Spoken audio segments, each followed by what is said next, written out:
Good morning, students. Welcome back to Carpenter Train with Mr. Carpenter. I'd like to say good morning. I miss saying that. Wish you guys were here at school with me. Today we're going to follow up on Miss Lewis's table. What we're going to do is go over the stain. So most of you, we've gone over stain projects with your bread boxes back there. So this is more of a review for some of you. Things we're going to use: stain, remember, stir, don't shake. And then we're actually going to do the base in a chalk white paint that you can shake up before you open. All right, 5-in-1 tool to open the can, paint stir, paint brush, roller, and then for the stain, we're going to start out with a rag. I'll go over the polyurethane and stuff in another video. So today I'm going to do this. Pretty much it's going to be simple. Stir, dip. We're just going to kind of wipe it on, get it on there really well, and then we're going to go back with the grain, kind of wipe off. So I'll put it on a time lapse. I'll let you guys watch that. I'll add that in here in a second.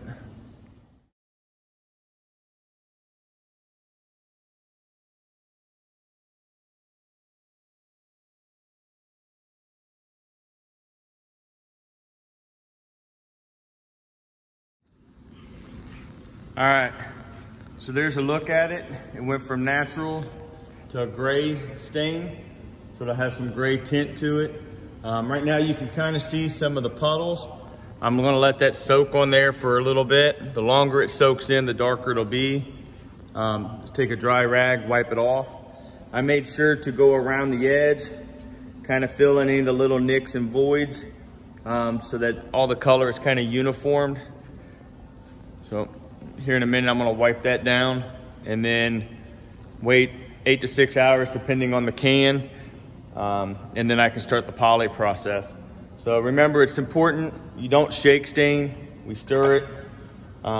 When you're done, rags get laid out. We hang them up so that they can dry. Once they dry and they're hard and stiff, then we can throw them away. We've talked about this in class. If we leave it in a pile, they combust. Whole shop will go up in flames. We don't want that. Butler Tech and Hamilton High wouldn't be happy with that.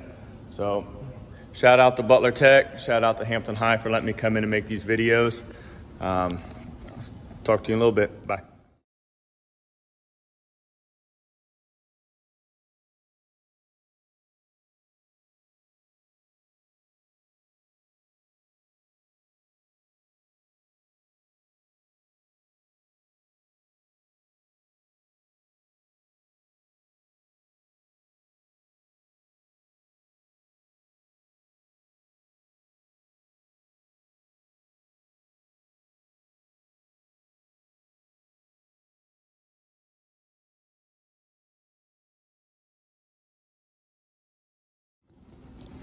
All right, so there was a time lapse of me putting the chalk paint on here.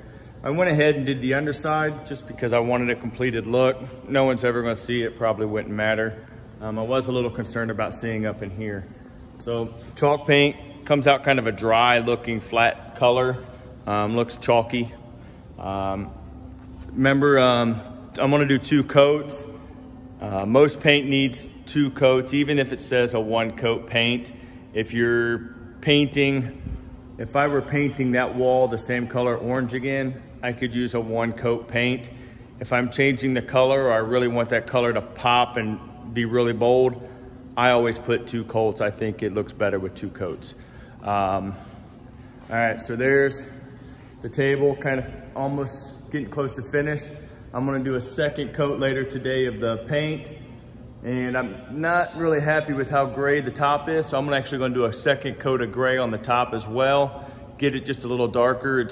I feel like too much of the blonde color wood's coming through. I want more of the gray to come through, so I'm gonna do a 2nd coat of stain here in a little bit.